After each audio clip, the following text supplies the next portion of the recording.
Salut à tous, c'est Pang Dachano, bienvenue sur cette vidéo qui continue notre cheminement sur le deuxième jour du Trainer et Consultancy Certification de la NLPU de Robert Dills. Aujourd'hui, on a parlé des outils de présentation, un petit peu les setups pour faire des leçons, les plannings de présentation et la préparation à la présentation. De façon générale, ça, c'est les masterclass, c'est-à-dire c'est les cours qu'on suit en ligne, mais pas en live. Les deux sessions d'1h30 à peu près ont lieu le matin à 4h30 et à 19h30 heure française. Il y a apparemment des ateliers qui vont se mettre en place, où on va pouvoir avoir 1h30, 2 heures d'atelier par-ci par-là. Alors après, avec les horaires US, parfois c'est pas toujours évident. Ou j'avoue que je sais pas trop ce qu'on va faire parce que ça n'a pas été bien défini. Pour l'instant, c'est un peu le défaut, c'est que on sait pas trop comment ça se dirige et ce qu'il y a à faire. Ils parlent de groupe, de se mettre en groupe et d'avoir un team leader, sauf qu'ils n'ont pas eux-mêmes créé les groupes, donc on sait pas trop comment ça fonctionne. Bref, ceci étant dit, ça ne change pas grand-chose sur les apprentissages qu'on peut avoir. Donc, sur ce qu'ils appellent les masterclass, c'est-à-dire les cours qui sont déjà préétablis, on a 3 étapes. Il y a les outils de présentation, donc je vous reprends un petit peu les PowerPoint qu'on a eu. Une explication assez simple, c'est que au moment de mettre en place une présentation effective, il nous faut faire appel à la raison, à l'émotion et au caractère de l'intervenant. Et il reprend 3 éléments dits d'Aristote: le logos, le pathos, l'éthos. L'idée donc pour les compétences à développer basiquement via la PNL, c'est utiliser les VAC. Utiliser de façon générale pour toucher un maximum de personnes. Ce qu'ils appellent les intelligences multiples. En gros, les intelligences visuelles, auditives, kinesthésiques, etc. Utiliser bien sûr des verbes pour que les personnes, des verbes pacing, c'est-à-dire des verbes qui vont amener les personnes dans des mondes de représentation différents. Il y a également tous les marquages analogiques, toutes les micro-démonstrations, tout le travail sur les métaphores, tout le travail sur des exemples, les encres, les localisations, les gestes, le ton de la voix, etc. Donc là, on est vraiment sur des compétences basiques qu'on étudie de façon générale en PNL pour tendre à mieux communiquer. Il revient un petit peu dessus, mais c'était pas particulièrement important. Dans un des 2 lives, il y a Robbie qui est revenu beaucoup dessus parce que on va devoir faire une petite présentation sur un thème, à nous de le définir, et ils ont une espèce de feuille de route à suivre. Et il a fait une petite démo qui est assez sympa de comment il utilise la voix, les marquages, etc., etc. Mais pour eux, ils préparent ça toujours en amont. C'est vraiment leur point clé. Dès qu'il y a une présentation, qu'elle soit professionnelle, qu'elle soit pour une formation ou autre, il y a une préparation à mettre en place et c'est différentes prédispositions, ces différents outils qu'ils mettent en avant et après comment ils vont l'organiser.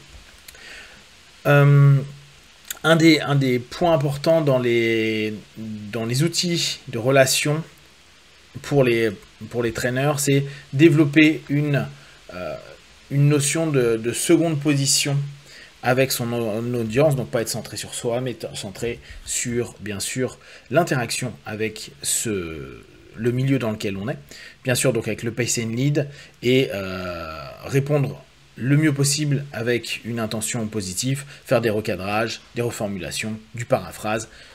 Tout ça, c'est vraiment des notions très basiques qu'on revoit. Et je trouve que vraiment, c'est pertinent. Pour eux, traîneurs, c'est pouvoir présenter, pouvoir apporter un sujet, un projet ou quelque chose. Je trouve que c'est une bonne chose de le rappeler, de remettre en avant. Et bien sûr, toujours avec cette dynamique, et ça encore Robbie l'avait mis dans son live, une dynamique de process. Quand on est dans une dynamique trainer, c'est se dire non pas ce qui va être dit, mais on va être plutôt sur comment je vais le dire, comment en méta je vais pouvoir amener les choses et pourquoi, pour quelle raison. Donc c'est quoi, pourquoi. Je vous emmène un apprentissage nouveau, un principe inductif ou une confusion ou quelque chose comme ça. Et c'est le quoi, mais comment je vais l'emmener, quelle est ma compétence et qu'est-ce que je peux moi amener par rapport à ça. Et pourquoi, qu'est-ce que j'attends dans ce que je vous propose, des retours potentiels, ou qu'est-ce que vous pouvez attendre, vous, quand vous allez cliquer sur un bouton pour regarder une vidéo ou pendant un séminaire ou pendant une explication X ou Y. Donc, la deuxième partie de ces sessions, c'est ce qu'ils appellent setting up the lesson, on va dire préparer la leçon. Donc, dans la composante des basiques des training programmes, il y a la préparation, la présentation, la démonstration des activités pour acquérir la compétence, la discussion et les feedbacks. Pour eux, le setup, donc c'est un type d'introduction, c'est une espèce de mise en perspective de ce qui va se passer. C'est établir un cadre pour la présentation, en somme. À chaque fois que vous allez mettre en place quelque chose, quel cadre, qui, quoi, où, quand, comment, pourquoi, des questions de base. Savoir ce que vous allez faire dans ce cadre, quelles sont les limites de ce cadre. Pour l'instant, de toutes les formations que j'ai fait, la personne qui avait le mieux cadré, j'avais trouvé, qui avait fait le meilleur setup, c'était Calbanian, à l'époque avec 5Pass. Très carré, il disait, moi je réponds à tout tant que c'est dans ce cadre-là. Et il répondait vraiment à tout tant que ça touchait que ce cadre-là. Donc aussi se poser la question de pourquoi telle ou telle question pour créer des motivations, etc.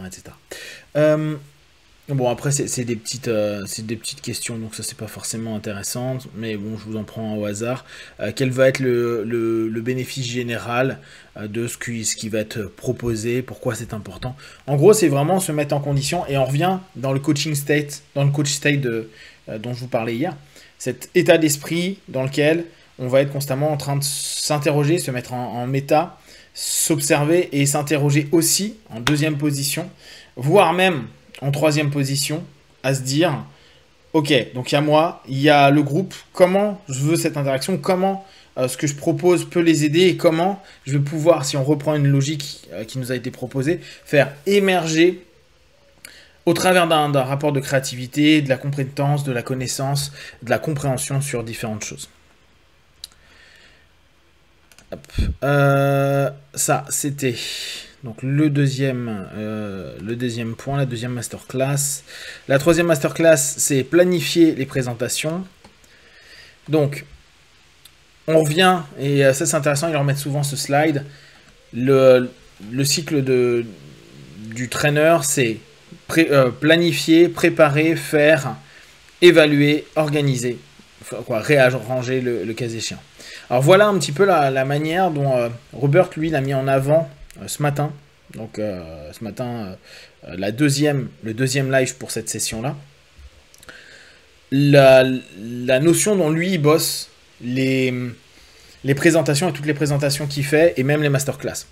Il lui faut un titre, des points clés, un travail avec une métaphore, une visual map, un symbole, des mouvements clés. Et alors, vous vous souvenez, à l'époque, quand je vous avais un petit peu fait le feedback chez Bendler, je vous disais, tiens, il semble que là, il ait mis un marquage analogique, il ait mis un ancrage, qu'il se met de telle façon par rapport au public, il se tient de telle façon, il joue avec ses mains de telle façon, il joue avec ses doigts de telle façon.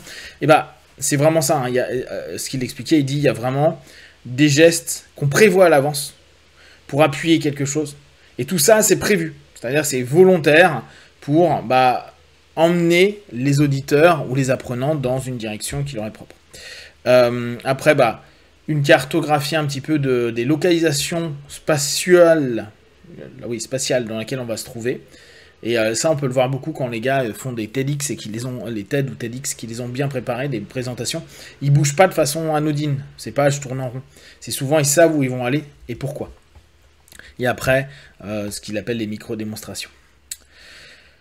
Donc ça, c'est vraiment la manière dont lui propose de travailler. Vous voyez qu'au travers de ça, on retrouve le travail sur les vagues, le travail sur le cognitif, l'émotionnel et aussi ce qu'est l'énergie du présentateur. Donc après, c'est juste un petit schéma par rapport à ça. Donc je ne vais pas aller plus loin là-dessus. Et enfin, la préparation à la présentation. De là, bon, on revient sur planifier, préparer, faire, évaluer et réarranger. Planifier et préparer l'état du trainer, la transe dans laquelle le trainer veut être, l'état du groupe, les points clés d'enseignement, les canaux de représentation, verbaliser, écrire, dessiner, démontrer, les références d'expérience, exemples, métaphores, histoire, démonstration, etc. Se poser alors là, ce qu'il appelle le TOT question, les questions TOT. Alors, souvenez-vous, tester, opérer le changement, tester à nouveau, exit. Quel est le but de la présentation pour moi-même et pour le groupe? Qu'est-ce qui va être utilisé comme point clé pour savoir, qu'est-ce qui va mettre en avant le fait que ces objectifs sont atteints pour moi-même et pour le groupe? Qu'est-ce que je vais faire pour atteindre ces buts pour moi-même et pour le groupe?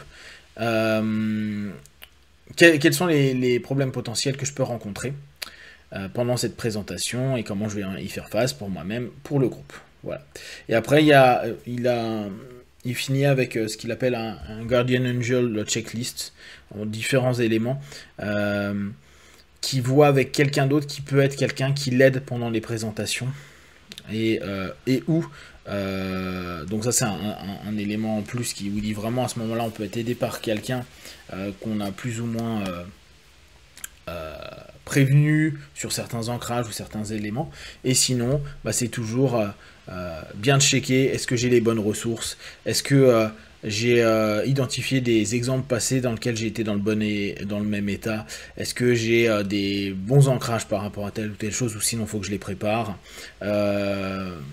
Identifier en amont les différents problèmes qui pourraient se passer, savoir comment je vais pouvoir mettre en place différents aspects. En gros, il check un petit peu les différents points pour être bien prêt au moment de la présentation.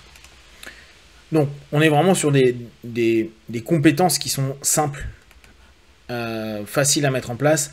Là, aujourd'hui, alors ce matin, on ne l'a pas eu, parce que pour eux, on est encore hier, donc c'était encore la fin de la deuxième session. Ce matin, là, j'étais en train, moi, de me faire la session 3, donc où il y a établir le rapport avec le groupe, travailler sur les ancrages, les calibrations du groupe, le pacing lead du groupe. Et ça, c'est vraiment l'étape 3. Donc, je vous ferai un débrief sur le sujet demain. Si vous avez des questions et des remarques sur tout ce qu'on a pu voir là, n'hésitez pas à le partager sur Facebook, YouTube. J'y répondrai le plus rapidement possible. Et comme d'habitude, de tout ce que je propose, ne prenez que ce qui est bon juste pour vous tester, observer, analyser et conclure. Be one, ciao.